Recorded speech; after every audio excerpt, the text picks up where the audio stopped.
मराठा समाजाला वेगळं आरक्षण द्यावं ही आमची मागणी होती आणि सरकारनं ते दिलं. छगन भुजबळ यांची माहिती. राज्याचे माजी मुख्यमंत्री मनोहर जोशी यांचं दुःखद निधन झालंय. ही बातमी सकाळी कळली. शिवसेना स्थापनेपासून ते सोडेपर्यंत मी त्यांच्यासोबत काम केलंय. पक्षाच्या संकट काळात आम्ही सगळे एकत्र काम केलं होतं. अतिशय गरीब कुटुंबातील ते व्यक्ती होते. पुढे ते व्यावसायिक झाले. गेल्या अनेक महिन्यांपासून ते आजारी होते. सुरुवातीच्या काळातले आणि शिवसेनेच्या पहिल्या फळीतील नेते मनोहर जोशी देखील गेले. सुरुवातीच्या काळात केलेलं आंदोलन आणि पोलिसांनी केलेली कारवाई याबाबत माझ्या मनात अजून आठवण आहे. पक्षात आणि वेगवेगळ्या पदावर असताना त्यांनी उत्तम काम केलंय. भाजपाचे आमदार राजेंद्र पाटणी यांचं निधन झालंय. हे खूप धक्कादायक आहे. आपल्या कामाने त्यांनी लोकांची मनं जिंकली होती. नवीन चिन्ह लोकांपर्यंत पोहोचवणं हे जरी कठीण आहे, थोडीफार तरी अडचण येतेच. शरद पवार म्हणजे घड्याळाचं समीकरण होतं, त्यामुळे थोडी अडचण होईल. शरद पवार यांनी काँग्रेस सोडल्यानंतर देखील चिन्हाबाबत अडचणी निर्माण झाल्या होत्या. या राज्याचे माजी मुख्यमंत्री, शिवसेनेचे नेते, लोकसभेमध्ये सुद्धा अध्यक्ष राहिलेले, भारत सरकारमध्ये मंत्री राहिलेले मनोहर जोशी यांचे जे निधन झालं त्याची दुःखद बातमी जी आहे ही सकाळी कळाली. शिवसेना स्थापनेपासून तर मी शिवसेना सोडेपर्यंत 25-26 वर्ष बाळासाहेब ठाकरे यांच्या नेतृत्वाखाली मनोहर जोशी, मी, सुधीर जोशी, वामनराव महाडिक, दत्ताजी साळवे, प्रमोद नवलकर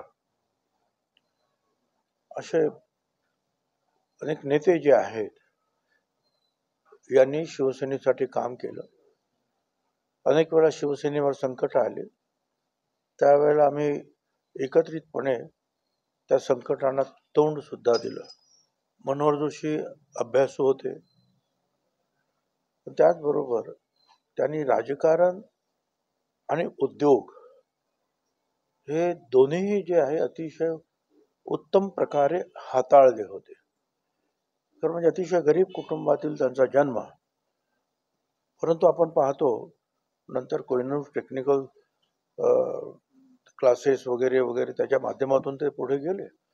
पुढे ते बिल्डरच्या व्यवसायामध्ये उतरले आणि पाहिलं आपण की कोहिनूर हॉटेल वगैरे अमुक अनेक ठिकाणी जे आहे त्यांनी त्यामध्ये सुद्धा अतिशय चांगलं यश मिळवलं. गेली अनेक वर्ष खरं म्हणजे ते आजारी होते. हृदयाची 2-3 ऑपरेशन झाली होती. मला असं कळलं की त्यांना ब्रेन स्ट्रोक सुद्धा दीड महिन्यापूर्वी आला होता.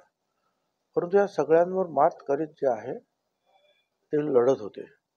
खरं तर शिवसेनेचे अनेक म्हणजे बाळासाहेब ठाकरे तर गेलेच, वामनराव महाडिक गेले, दत्ताजी साळवी गेले, सुधीर जोशी गेले, नवलकर गेले आणि आता शिवसेनेच्या पहिल्या फळीतले नेते म्हणून जे होते मनोहर जोशी ते सुद्धा गेले.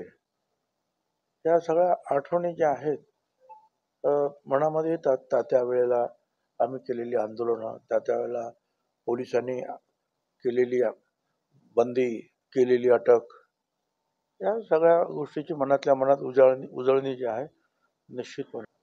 असं आहे ना की तो उद्यापासून जर त्याने आंदोलनाचा इशारा दिला असेल तर काल पंकज भुजबळांची गाडी अडवण्याचं किंवा त्यांच्या विरुद्ध भाष्य करण्याचं काही कारण नाही. एक तर जे आहे मराठा समाजाला वेगळं आरक्षण द्या ही आमची पहिल्यापासूनची भूमिका होती आणि ती भूमिका सरकारनं पार पाडलेली आहे आणि त्याच्यामध्ये आम्ही सुद्धा सगळ्यांनी सपोर्ट केले माझ्या सहित. आणि 3 वेळा हा जो कालचा प्रयत्न तिसरा प्रयत्न होता.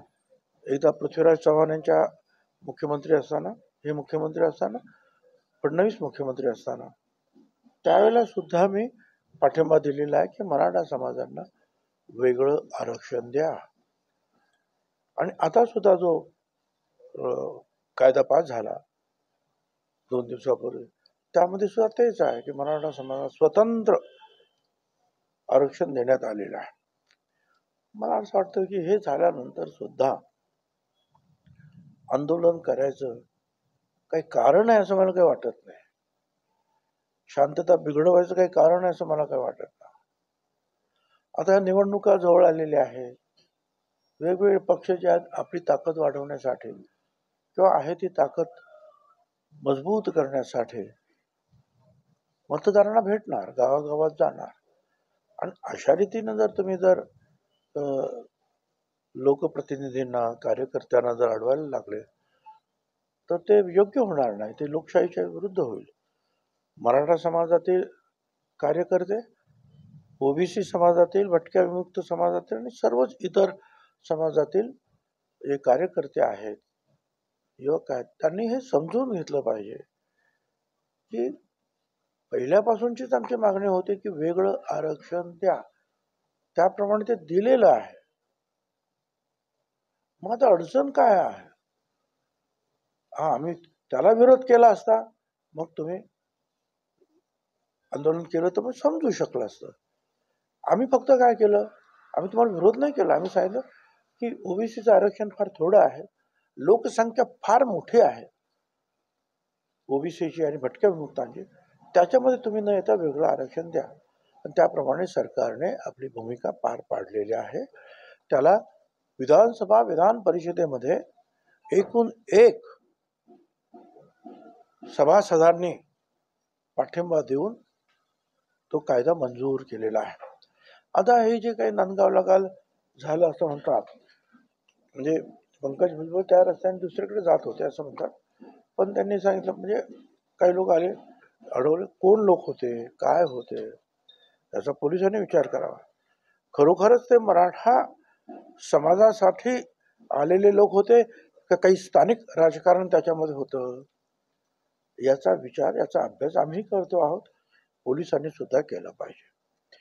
त्याचे काही व्हिडिओ जे आहेत काल मी पाहिला, त्यातले एक अतिशय शूरवीर जे आहेत त्या आंदोलनातले बोलतात की आम्ही भुजबळांचे फॅमिलीचे जे आहे कोण इकडे आलं त्यांचे हातपाय तोडून टाकू. आता ठीक आहे, हे सगळं असताना सुद्धा पोलीस शांत राहणार असतील, काही कारवाई करणार नसतील तर होम डिपार्टमेंट, गृह मंत्रालय काय करतं आहे ते पाहावं लागेल. परंतु मला इथे एवढंच सांगायचं आहे, भुजबळ फॅमिली शिवसेनेत काम करत होती, कधीही कुणाला घाबरलेली नाही. आपलं म्हणणं मांडताना, वेगवेगळ्या आंदोलनात भाग घेताना, पवार साहेबांच्या नेतृत्वाखाली सुद्धा काम करताना, काँग्रेसचा नेता म्हणून काम करीत असताना सुद्धा, विधान परिषदेचा नेता असताना, विरोधी पक्ष नेता असताना सुद्धा माझं म्हणणं, घरावर हल्ले झाले, प्रचंड मोठा हल्ला झाला, एकटाच मी घरात होतो, त्यावेळेला सुद्धा मी घाबरलो नाही. आम्ही घाबरत नाही, तशी काही काळजी करू नका. आणि आमचं लोकांवर विश्वास आहे. आणि म्हणून जे समजदार मराठा समाजाचे असतील, ओबीसी भटक्या समाजाचे आणि इतर सर्व समाजाचे कार्यकर्ते आणि लोक, यांनी ह्या सगळ्याचा गांभीर्यपूर्वक विचार करायला पाहिजे. आणि राज्यातील शांत असलेलं वातावरण निवडणुकांच्या पार्श्वभूमीवर बिघडवण्याचा कुणीही प्रयत्न करू नये, अशी माझी सुद्धा सगळ्यांना विनंती आहे.